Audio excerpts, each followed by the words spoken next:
Arabs in June in New York. We have Sunday, the parade. Yeah, why is it we have? Taken to live quiet on the set, please. Okay.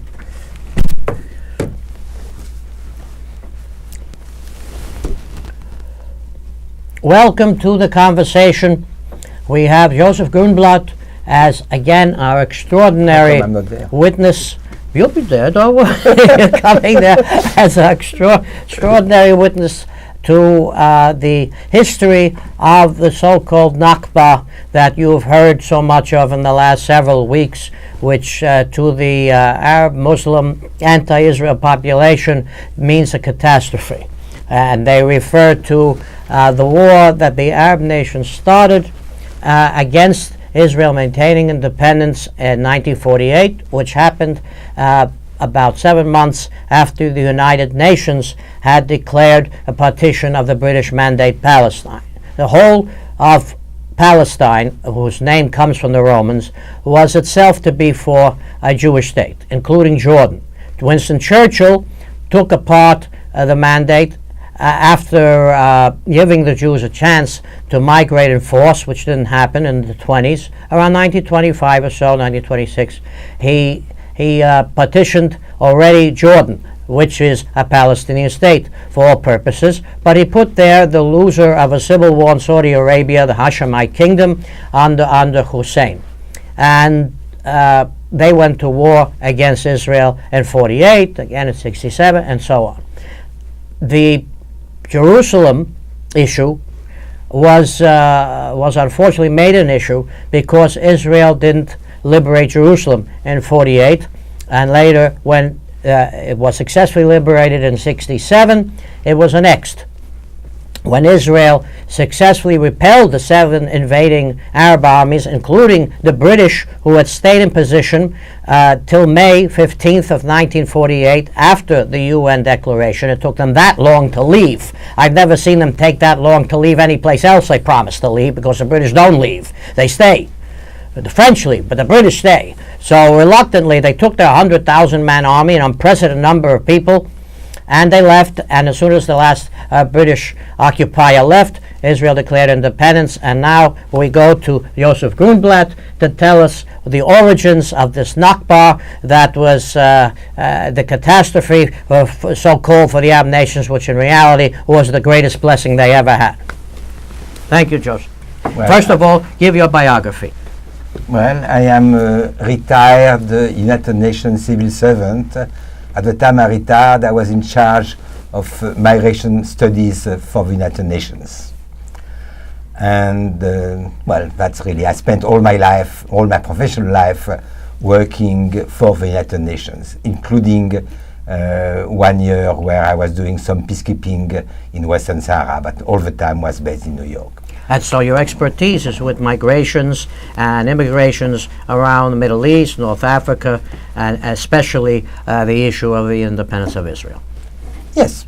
Now, the reason why we are here discussing is that 2 weeks ago, on May 15, was the celebration, or celebration is not the right word, was the commemoration of Nakba, which is the Arabic word for catastrophe, which is the name given to the catastrophe that happened to the Palestinian Arabs who left what was then British Palestine, which had become independent Israel, and became refugees at that time. Now, one thing which I found is most of the time not well known around the world is really the context when it happened. What one can read everywhere is that Nakba is the consequence of Israel's war of independence, which for most people implies that Israel went to war to become independent, and part of that war, and consequence of the war that Israel made, then the Arab Palestinian, one way or another, had to leave their house. Now, this is a totally wrong thinking, because what happened is that Israel became independent because of a decision of the United Nations. Israel didn't have to go to war at all to become independent. It is the United Nations that decided to partition British Palestine into a Jewish Palestinian state and an Arab Palestinian state. And when the British left, the Jewish Palestinian state declared its independence according to the UN resolution and took the name of Israel. And the same boundaries as the originally Of course, partition plan set. The boundary is defined by the UN. It was just a routine execution of a UN decision. However, the neighboring Arab countries and the local Arab Palestinian within what had become Israel refused to accept the UN decision and went to war, and the neighboring Arab countries invaded Israel to try to undo the independence. So yes, it was an independence war, but not to become independent. It's a war which was created against the fact that Israel was already independent. And it is true that one of the consequences of this war was that you had about 700,000 Arab Palestinians who ended up leaving their house and becoming refugees in the neighboring countries, but also at the same time you had about 700,000 Jews who used to live in Arab countries who had to leave their country and came as refugees to Israel. And so essentially what you had, if you look at the global picture, was an even exchange of population between the newly created Israel and the rest of the region, where again about the same number, 700,000, changed from one group to the other group.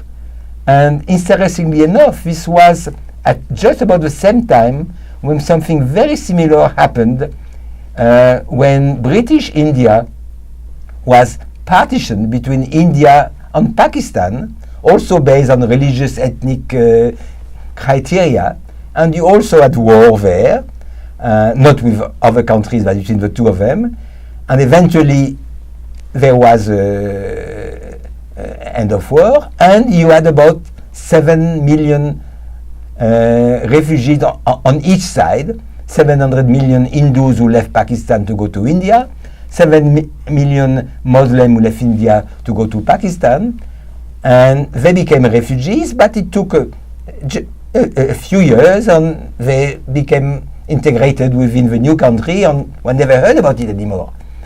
What is very, very unusual in the case of Israel is that while the 700,000 Jews who came as refugees to Israel were integrated within 4 years, the 700,000 Arab Palestinians who left Israel were never accepted or integrated in the neighboring countries and remained refugees for the rest of their life, and actually their children and grandchildren and great-grandchildren still live as refugees. That's what is very unusual, and this is really the background of what I really wanted people to know and to understand, because I realized by talking with people that usually they are not at all aware of the background, and they think Israel did something very, very wrong by pushing out all these people. Quite the contrary. Israel was prepared to be even smaller than after the successful war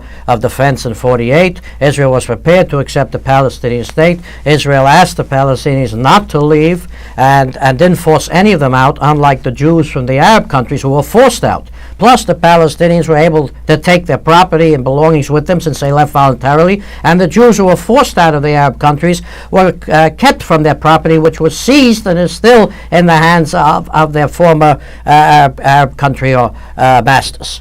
And at the same time, around the world, this is the only country war where there are still refugees from the original war. There's not another country anywhere in the world where the population has refused to integrate their own population coming into themselves, especially since those countries asked the Palestinians to leave in the first place. Am I correct?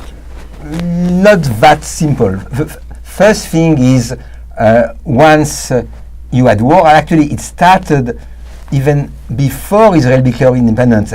As soon as the UN voted the partition, you started having, I mean, there was already fighting starting with local Arab Palestinian attacking some of the Jewish settlements. So that was an internal civil war before the other Arab countries attacking when Israel became independent. And once you had war, well, it's not fair to say that all the Arab Palestinians who left took their property. No, I mean, number of them, a large number of them, once you had the war, and they left. Obviously, they could not take their house and their belongings. I mean, no, but they could take. The Jews fled from Yemen. They had to be rescued by Israel. No Israeli army was chasing the Palestinians. What he could carry, he could take. So, but by and large, I mean, the situation, as I say, was more complex. If you look at the 700,000, I mean, it's about 700,000. There's no exact number which is known.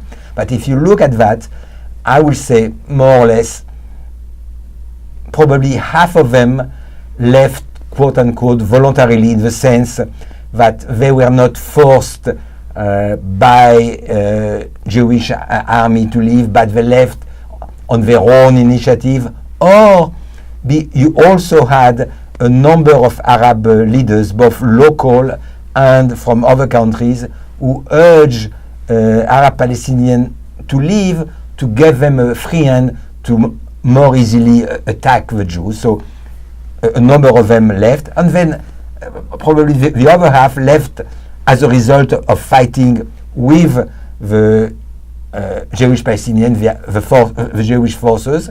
And also, one has to remember that you had the regular Jewish forces, which was the Haganah, and you had extreme, actually they were terrorists. No, they weren't. They were not terrorists. You had extremists who even fought against the centralist Jewish issue. I mean, the Irgun did commit some very bad crimes of massacres. They committed no crimes of any kind. They were themselves executed by the British. The Irgun we're talking about the Nakba. We're not talking about the Irgun. But this is part of no. This is an integral part of Nakba. There were, and actually, once Israel became independent, and you had a national army, the Irgun refused to join the national army because it was it was a political decision. And there was even fighting, and the Altalena was the casualty.